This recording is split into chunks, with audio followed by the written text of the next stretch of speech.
bahwa kebenaran itu nggak cuma hitam putih aja. 7 menit kuliah bareng Afifa. Halo guys, pernah nggak sih kalian lagi diem aja gitu tiba-tiba kepikiran tentang apa sih kebenaran? Apa itu kebenaran ya? Jujur aja, waktu dengar kata tentang kebenaran, yang langsung terlintas di otak aku adalah suatu kebenaran yang mutlak adanya, sesuatu yang pasti, seperti 5 tambah 5 sama dengan 10. Nah itu emang benar sih, itu adalah kebenaran karena adalah sesuatu yang mutlak, sesimpel itu. Tapi, apa iya bahwa kebenaran itu hanya sesimpel itu? Jika kebenaran hanya sesimpel itu, kenapa masih ada yang memperdebatkan tentang kebenaran A dan kebenaran B? Nah, disinilah filsafat ilmu akan masuk dan mengulik lebih dalam tentang bagaimana kebenaran-kebenaran itu ada. Coba bayangin nih, kalau kebenaran itu adalah suatu kecocokan. Kecocokan itu berarti dengan kesesuaian antara apa yang kita omongkan, apa yang kita yakini terhadap suatu kenyataan. Tapi, masalahnya kita selalu melihat suatu kenyataan itu dari berbagai macam lensa dan sudut pandang. Ibaratnya, kita melihat kebenaran itu nggak cuma dari satu sisi aja. Kita melihat dari berbagai macam sisi untuk mengenali apa itu kebenaran.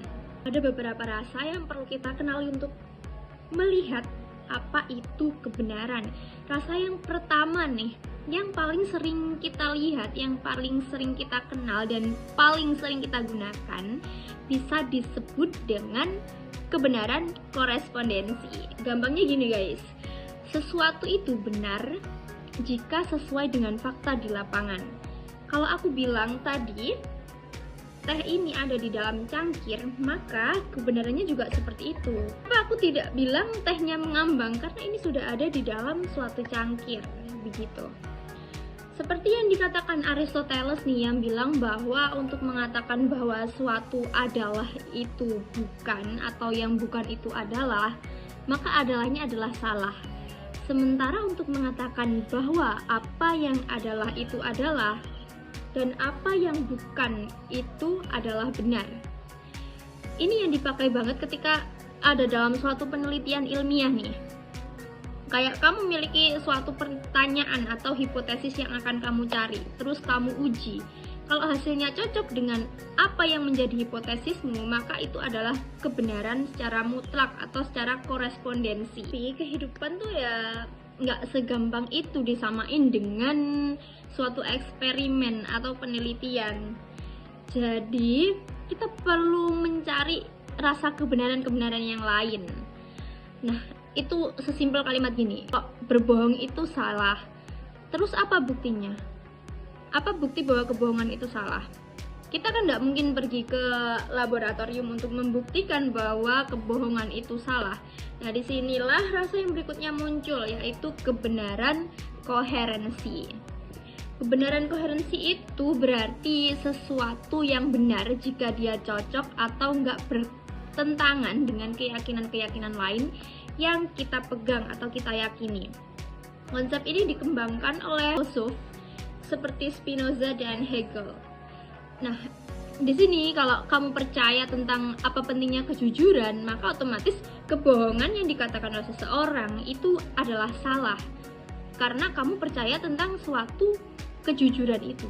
Kenapa? Karena apa yang kamu percaya itu adalah bentuk kekonsistenan, kekoherenan dengan sistem nilai atau keyakinan yang sudah ada di dalam dirimu, guys. Nah, ini sering banget kita pakai di ranah etika, di ranah moral, atau filsuf pribadi. Ini masuk akal kan yang kedua ini?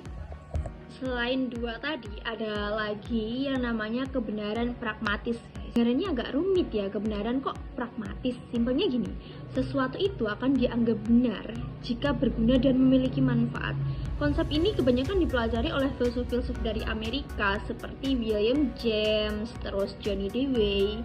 Contoh yang paling gampang gini, obat itu bisa menyembuhkan sakit kepala. Jika kamu nggak minum obat itu, kamu nggak akan sembuh sakit kepalanya. Nggak peduli teorinya serumit apapun, jika obat itu berguna untuk menyembuhkan kamu, maka itu adalah kebenarannya. Obat itu bisa menyembuhkan. Jadi intinya jika itu bisa dipakai dan berguna, maka itu adalah suatu kebenaran. Ini disebut dengan kebenaran pragmatis.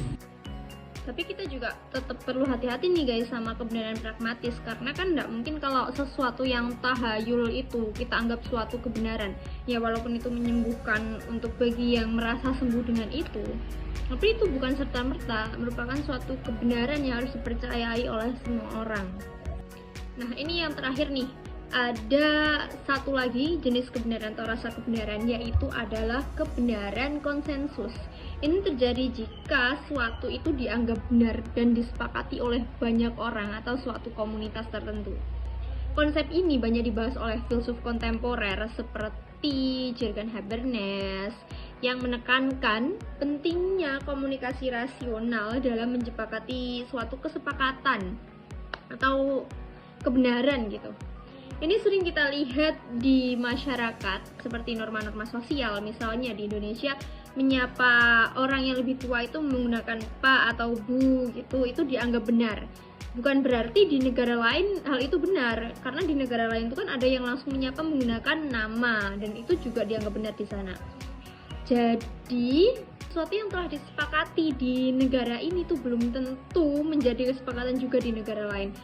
Misalnya jika kita menganggap langit itu hijau, nggak mungkin kan kita sekarang menyebut langit dengan warna hijau gitu, padahal langit itu kan warnanya biru. Jadi kebenaran konsensus itu adalah sesuatu yang benar jika disepakati oleh suatu komunitas tertentu atau suatu orang-orang di kondisi tertentu. Jadi inti dari semua pembahasan yang telah aku sebutkan tadi, kita itu harus yakin bahwa kebenaran itu nggak cuma hitam putih aja, karena banyak sekali jenis-jenis kebenaran yang perlu kita lihat dari berbagai macam lensa. Kebenaran bukan suatu bentuk yang kaku, yang harus ini maka ini, itu enggak. Ada berbagai macam jenis lensa untuk mengetahui kebenaran, apalagi tentang nilai-nilai, norma atau keyakinan dalam suatu masyarakat gitu. Kita pakai lensa pragmatis untuk suatu kegunaan dan fungsi, atau kadang pakai lensa konsensus nih untuk buat kesepakatan sosial. Jadi